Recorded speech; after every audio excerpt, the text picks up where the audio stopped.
मिर्या नागपूर या महामार्गाचं काम सध्या युद्धपातळीवर सुरू आहे। मात्र या महामार्गाचं काम सुरू असताना नाणीजमध्ये या ठिकाणी उड्डाणपूल होतोय आणि या उड्डाणपुलामुळे सध्या नाणीज गावातल्या ग्रामस्थांच्या या ठिकाणी अडचणीत वाढ झालेली पाहायला मिळते।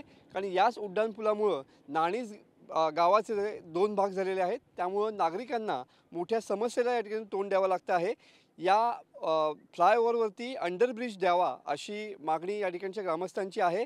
अनेक ठिकाणी या ठिकाणी मंत्र्यांपासून ते अगदी सार्वजनिक बांधकाम विभागाच्या अधिकाऱ्यांपर्यंत या ठिकाणी ग्रामस्थांनी वेळोवेळी मागणी केलेली आहे की हा जो फ्लायओव्हर होतो आहे त्याला भुयारी मार्ग द्यावा, जेणेकरून या गावातलं दळणवळण सुलभ होईल।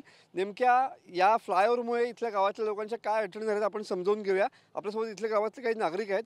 साहेब, काय सांगू शकाल या फ्लायओव्हरमुळे नेमकी काय अडचण झाली आहे?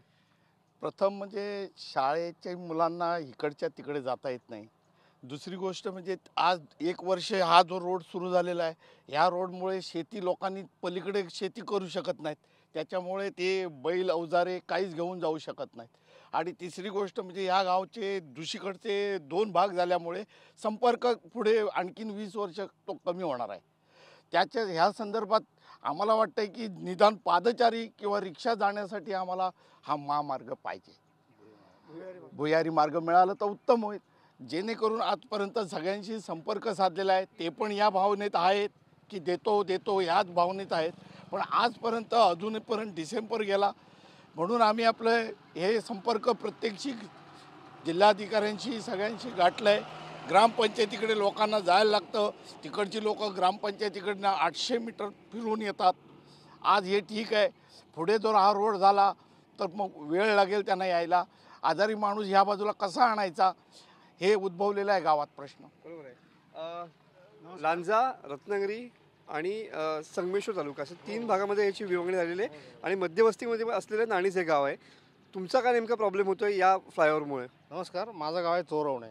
चोरवणे गाव साधारणपणे इकडे आहे। आम्ही कोल्हापुरातून येतो वैद्यकीय सुविधेसाठी म्हणा किंवा अन्य कारणासाठी। कोल्हापूर, देवरुख आमचं तालुक्याचं ठिकाण देवरुख आहे, तिकडे जायचं असतं। तिकडनं आलं तर आम्हाला हा इथे समोर आहे, इथे बस स्टॉप आहे आणि इथे उतरून जवळजवळ 800 मीटर तिकडून जाऊन असं परत इकडे यायला लागतं। इथं पारंपरिक आमचं दुकान आहे संसारींचं, तिथं आम्ही काय जिन्नस वगैरे घेतो, त्या तिथल्या पिशव्या अशा डोक्यावरून घेऊन किती आम्ही येणार, त्यामुळे अगदी निकडीची गरज आहे की इथे अंडरपास व्हावा।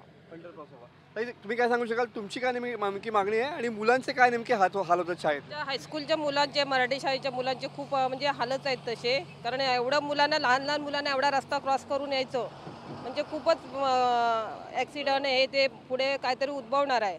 आणि आत्ताच जर त्यांनी तो हे दिलं ना तर बरं पडेल, आम्हाला बोगद्याचं काम केलं तर खूप बरं पडेल। आता नक्कीच नाणीज गावातला हा जो फ्लायओव्हर आहे त्याला खालून भुयारी मार्ग द्यावा अशी मागणी इथल्या ग्रामस्थांनी केलेली पाहायला मिळते आहे।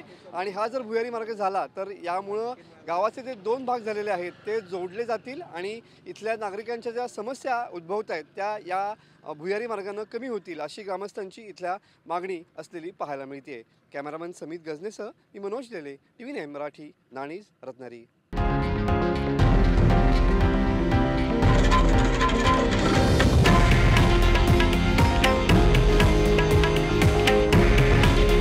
हे आहे देशातील नंबर 1 न्यूज नेटवर्क आणि आपण पाहत आहात TV9 मराठी। काळजी तुमची, हित महाराष्ट्राचं।